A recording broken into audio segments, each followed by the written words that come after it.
Good evening and welcome to another episode of Rich Politics. Thank you so much for taking the time to tune in. I am excited about my guest today, not just because she's from my hometown of Llanelli, but we were in school together as well. So I'm so thrilled to be hearing that beautiful accent down in Llanelli again today. Well, we're going to be talking about an important subject today, something that a lot of people have experienced, have gone through, and of course it is mental health.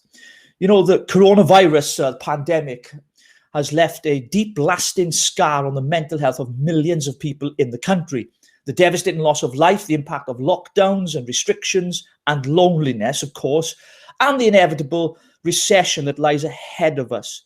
So, are lockdowns good for our mental health? Are these restrictions doing us any favors in the long run? Well, the people I've spoken to don't seem to think so. So we have to find a way out of it. My guest today is the founder of an incredible work that she set up called Hayley T Wheeler. Is that right, Hayley? Have I got that right? I'm bringing you in now. Yes, Hayley T Wheeler. Hayley T Wheeler, and you've set up something called, let me get this right, EmotionMind Connection. Tell us a little bit about yourself and how you got involved with the whole field of mental health and well-being. It's a longer journey than I'd actually thought. In 2015, I found myself in the deepest, darkest depression, and I never thought that would be me. Even though I'd had 2 bouts of postnatal depression, and I'd been going into depression for 5 years. And in 2015, I couldn't get back up again. Every time I was knocked back down, I just found it harder and harder to get back up. And at the same time, I discovered that my son, who was 11 at the time, had been living with anxiety. He'd been having 8 or 9 panic attacks a day. And the battle became about getting him better, really. That was the initial battle, because we very rarely do it for ourselves. But once I discovered that he was better and I'd helped him get better, I knew that it was possible for me as well, and I continued to battle. So his last anxiety attack and panic attack was the 4th of September 2016, and it took me a further 2 years to get to the point where I'd found happiness again. That's extraordinary. Because there's nothing worse than for a parent, for a mum or a dad, to watch their children experience something that they may not know much about. I mean, I can identify a little bit because my son, who's 15, Jacob, he has experienced social anxiety. He's had panic attacks, and we've taken him to the doctors, and they've taken bloods, and there's not much they can do, really. And I've had to journey with him. I'm still learning, by the way, so I'm glad you're on today to try and understand what it is that goes through his mind. Because, you know, when we were younger, mental health, we never heard of it, did we? You know, we were in school together. You know, you never heard of people having depression as much, or mental health issues. It was just sort your head out and get on with it. You know, that's what we were told, weren't we? I mean, it's very different now. We know a lot more. And I think because you've had personal experience of this, it's important, because you're coming from a position of, look, I understand what it feels like. Tell us a little bit about EmotionMind and what it seeks to do. EmotionMind Dynamic is all about your inner workings rather than the external. So I never went medical or clinical for my son or myself. I decided that and learned that self-development was the key. My motto is self-knowledge is a superpower, because the more you know about yourself, the more able you are to make good decisions. Now, if you think about education, where we send children to education, we teach them maths and English. They go through school, they go through college, they go through university, and then we chuck them out into life and tell them to go and do life. But we've never taught them about themselves. We've never shown them or allowed them to understand who they are, how important their personality traits are, and self-esteem and self-belief, even beliefs and core values. It's all this inner stuff that we do not focus on.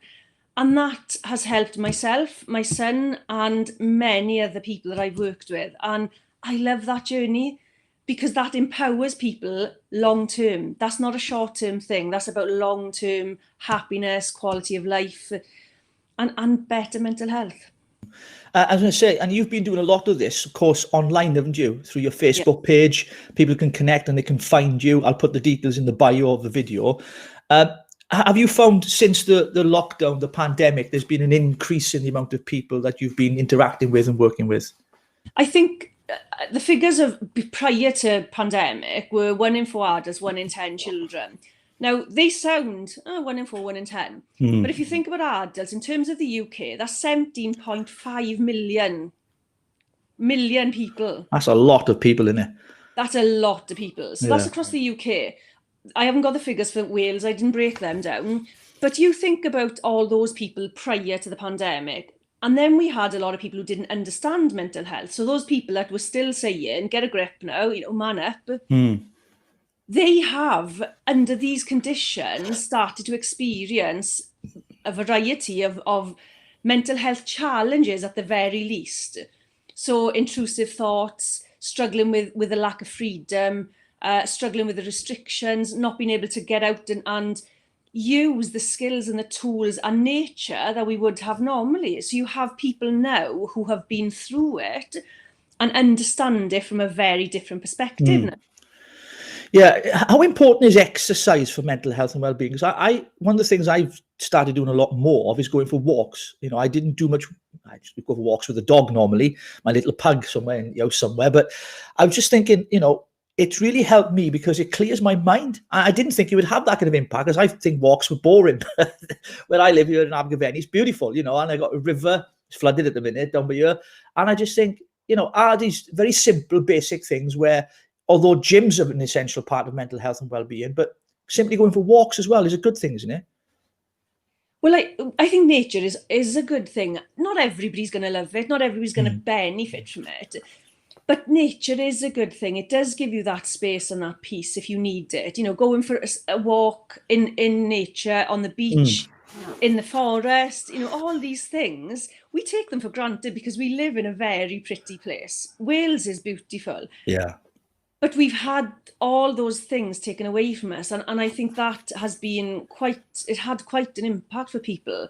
Because we need that space. We need that time out in the fresh air. We need that time to go and smell the grass that's been cut, to listen to the waves or to hear the leaves rustling.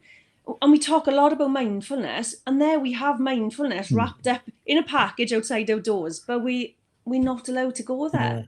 Yeah, I think that's been the challenge for a lot of people, isn't it? Of course, the virus is to blame, we know that, but then policy gets passed by politicians and it affects everyday life where people feel restricted and the inability to do what they class as normal has been removed. And I think society has changed and we've become more insular. A lot of stuff is done online. We're here tonight. A lot of things are said on social media. I'm on Twitter and Facebook and YouTube. I interact with so many people like yourself. And, and there's a lot of hatred out there as well. Online abuse, online hatred, self-esteem, people who call themselves ugly and fat and body image. I mean, young people today have to cope with a whole range of online bombardment of these messages, don't they?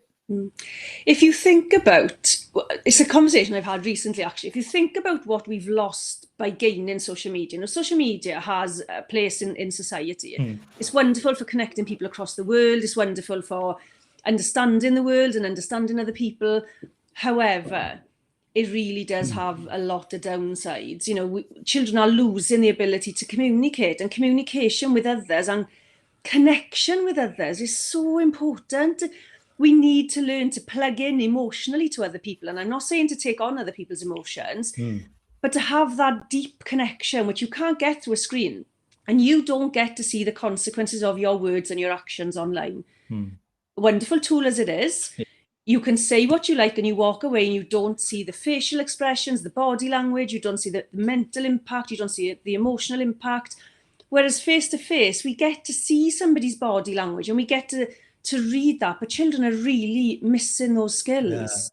Yeah, I was going to say, I got 5 children and we're homeschooling 3 of them. The eldest one's 21. Can you believe my eldest is 21, Hayley? I mean, how quick time has gone. We were in school together. Now look, we got kids and my 3 they're all in different years in school and they're all 3 on different devices. And I have to be honest, I'm struggling to try to police and school them to get them online, and because it's hard for them. That human interaction is essential for their development. And we had 6 months off school when they shut them down, as you know, and now we're back in this lockdown where we don't know when the schools are going to open up. Half term, obviously, up until February.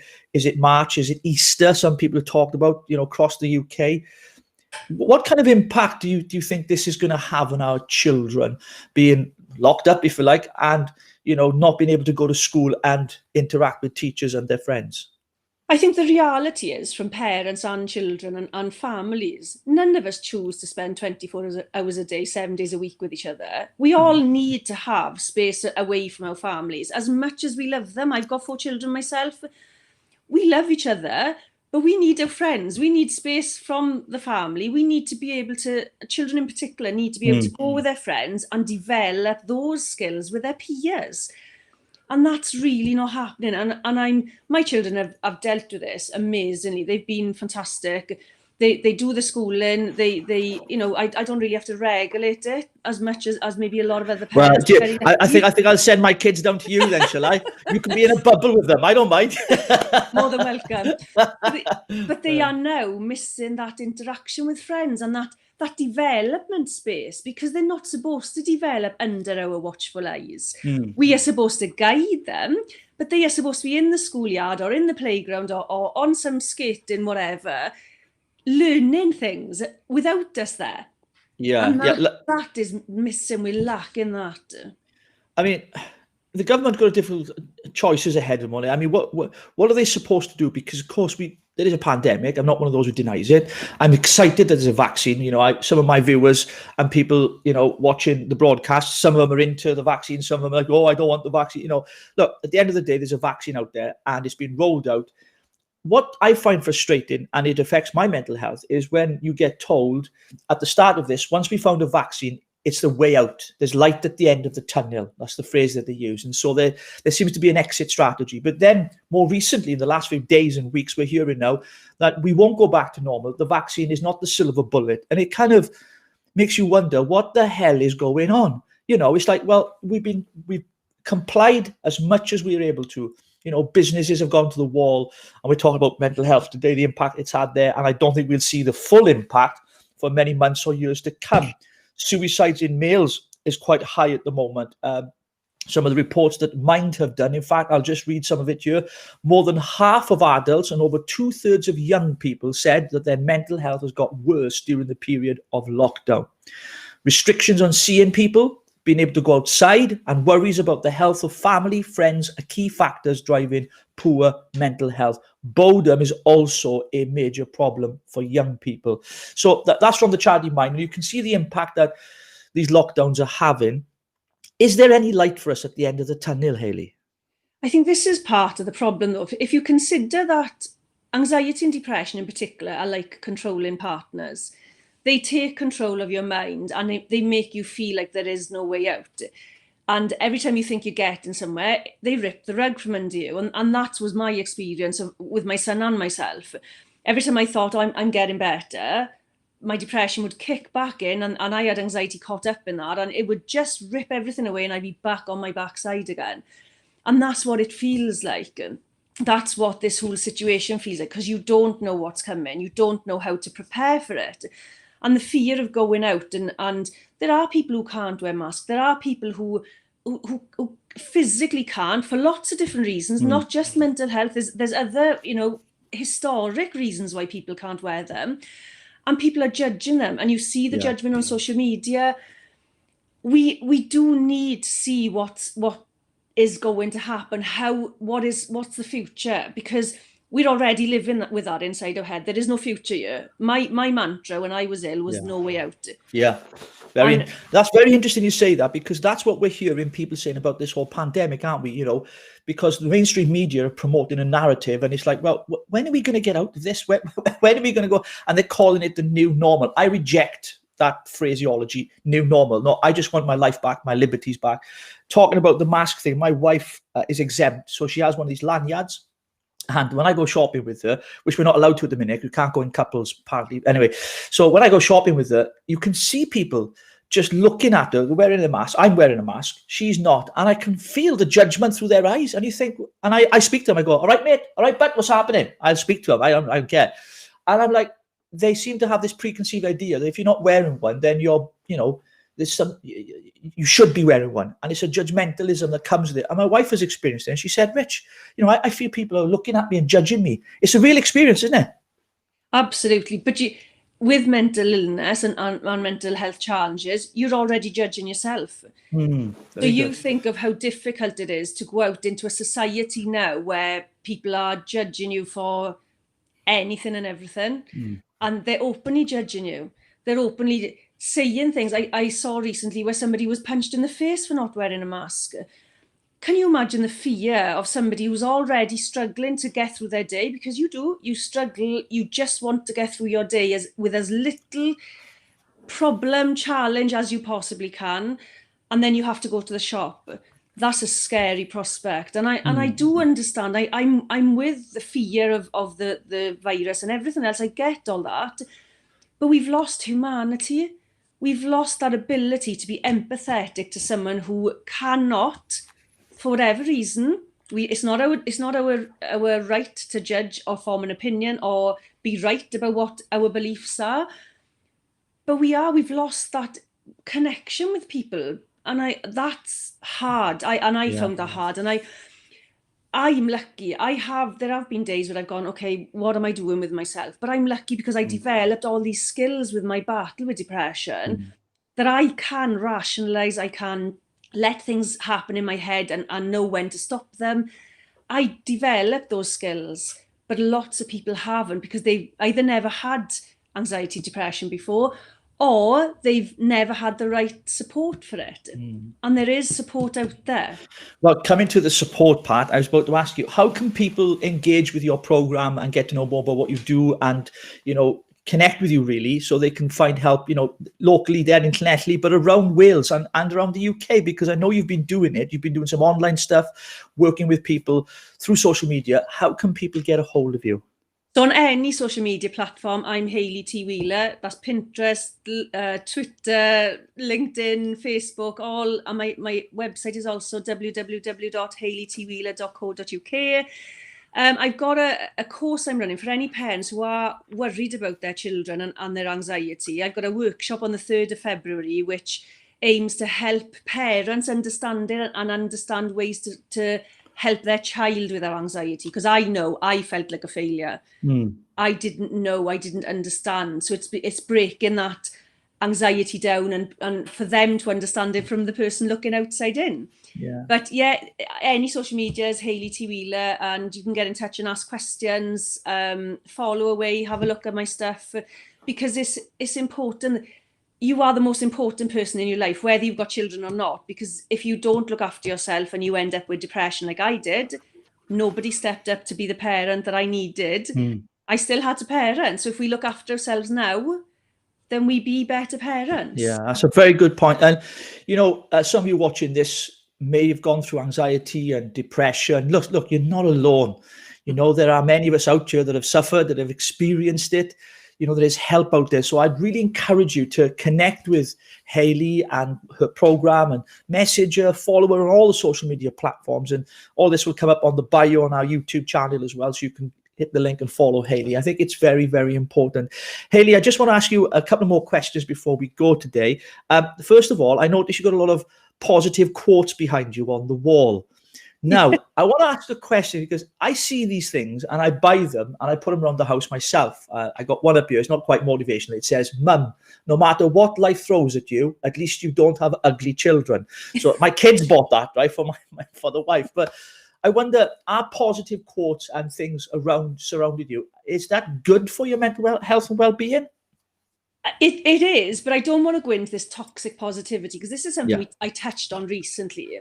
It's wonderful to be surrounded by positivity, but don't be too hard on yourself if you're struggling to be positive. It's just nice to have these things around, just as a reminder that there are good things out there, but we can feel pressured by them. Particularly if we really don't feel it, we can feel pressured by them, which is where the toxic positivity comes into it. So it's just about, if we can learn gratitude, if we can learn to understand how our mind works and then use positivity, that's wonderful. But don't be pressured by it. Don't think you have to be positive 100% of the time. That's not reality. Yeah, well, a lot of people do put themselves under that pressure. Is there one particular quote that you like to use or stays with you? I put you on the spot a bit now. Is there anything? I've always got to go with my own. Self-knowledge is a superpower, because if you know yourself inside out, like you know your job, whatever job you've been in, you've had training for it. We've never had training for ourselves. And yet, if somebody taught you about yourself, and I see this all the time, I witness miracles when people learn about themselves. When you know, it's an amazing thing to do. You've got life in your hands. And that for me is just the best. Fantastic. No, I feel like I've had a session with you, like a therapist. I feel fantastic. And it's only like, whatever time of day it is. Let me just ask you one more thing. I want you to speak directly to the viewers, to parents out there, maybe single parents as well, dads, mums, because it affects all of us, children. Just a few words to encourage our viewers. Go ahead and do that. No matter what you're thinking in your head, it isn't always real. It really isn't. We do a lot of lying to ourselves. You are doing a really good job. We are all in a really tough situation. And as hard as it is, you are still going. You are still getting up in the morning. You are still getting your children dressed, fed, watered. And even if it's chocolate, you're still feeding them. You are doing a good job. Don't let those pressures of society and this idea of perfectionism get you down. You're getting up, you're doing it. Please be kind to yourself. Be nice to yourself. Well, that is a fantastic way to end the show tonight. Be kind to yourself. That is so important. Hayley, it's been absolutely wonderful speaking to you, and I hope my viewers, subscribers, and guests will connect with you as well. To our guests as well watching tonight, don't forget to hook up with us on social media, politics, richpolitics.com on Twitter. We're on YouTube and Facebook and all the other channels. You know the drill. You can find us on all of those channels and outlets. Hayley, it's been an absolute pleasure speaking to you. And hey, listen, not all of us in Bringwyn turned out too bad, did we, in the end? We've all been through lots of different things. We've all done some weird things in our time. But yeah. You know what? Not too bad. We're not too bad. Hayley, thank you ever so much for coming to Rich Politics. And to all my viewers, I'll catch you next week on Rich Politics. Great.